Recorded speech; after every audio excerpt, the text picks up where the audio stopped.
কোন ওসিলা আমাদেরকে বাঁচাই দিয়েছে, ওই মুহূর্তে কেউ ছিল না। আমাদের মতিন স্যার উনি এখন পড়ার রহস্যটা ঠিক আমরা বুঝলাম না। স্যার এখানে বসে আছে, মতিন স্যার এখানে কিন্তু বসে আছে, আমি দেখলাম একটু আগে স্যার বসে আছে, রোদ খাচ্ছে আর কি।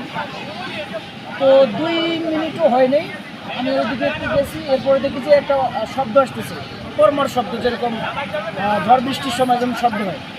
এর মাঝেই হুট করে গাছটা পড়ে গেল। ভাগ্য ভালো যে নতুন স্যার থেকে লাভ দিছে, তারপরে কিন্তু বেঁচে গেল অল্প কারণে। নতুন স্যার কিন্তু এখন বর্তমানে একটু অসুস্থ, এখন তারপরে কিন্তু ওনার গায়ে লাগছে এবং হাতেও উনি ব্যথা পাইছে। তো বর্তমানে উনি একটু ট্রিটমেন্টে আছে, বড় স্যারের অফিসে আছে, প্রিন্সিপাল স্যারের অফিসে কিন্তু ওনাকে নিয়ে যাওয়া হয়েছে। তো এই ঘটনাটা যদি রাতে হইতো অবশ্যই 2-4টা লোক মারা যেত। একটা গাছের ওয়েট কিন্তু অনেক, আপনি একটু ফলো করে দেখেন, একটা গাছের ওয়েট কিন্তু অনেক। যদি রাতের বেলা হইতো তাহলে কিন্তু অবশ্যই 2-4টা লোক এখানে মারা যেত। আর কোনো হতাহতের কোনো খবর আমাদের কাছে আপাতত কোনো হতাহতের কোনো খবর নেই, শুধু মতিন স্যার একটু অসুস্থ, উনি ফিল করতেছে, স্যারের অফিসে আছে। তো বর্তমান পরিস্থিতি দেখা যাক এই গাছটা কতক্ষণে সারা হয়, পরিস্থিতি স্বাভাবিক হবে ইনশাল্লাহ। কিন্তু আজকে লাস্ট দিন, মেলার শেষ দিনে আমরা এরকম প্রত্যাশা করিনি যে এরকম একটা দুর্ঘটনা হবে। ঠিক আছে, ধন্যবাদ আপনাকে। মাস্টার সহ আমরা ওখানে মাঠে বসি গল্প করি। আব্দুল মতিন মাস্টার সহ হিম করে পর করেছে মাস্টার। আমি বললাম মাস্টার সারো কাজ করে, এই পরি গেল দাফানো লাগছে মাস্টার, আমি আর কোনো হয়নি। এখন স্যারের কি অবস্থা? তো ডাংডুং লাগছে, ডাক্তার দেখাচ্ছে। আমার বাইরে বসে জি, বাইরে বসে হাতেও পড়ে দিয়েছি, বডি যে কোনো ক্ষতি? আপনার দোকান যে ভেঙে গেল?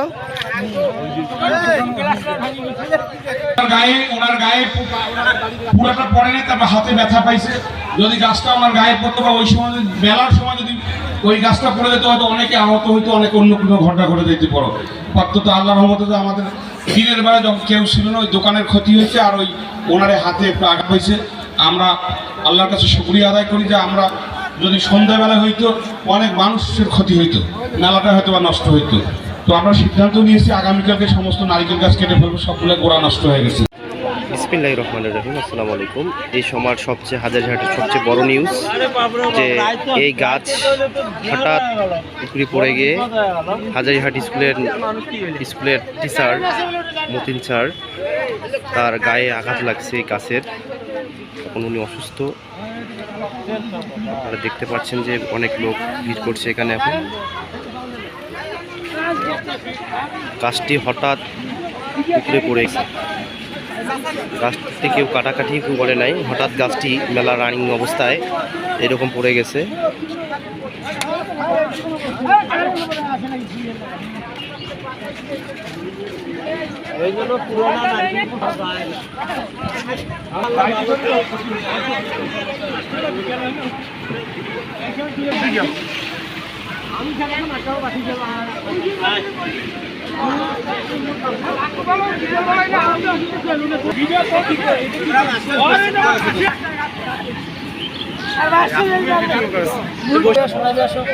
ঘটনাটা যদি রাতে হইতো অনেকের জীবন হয়তো চলে যাইতো।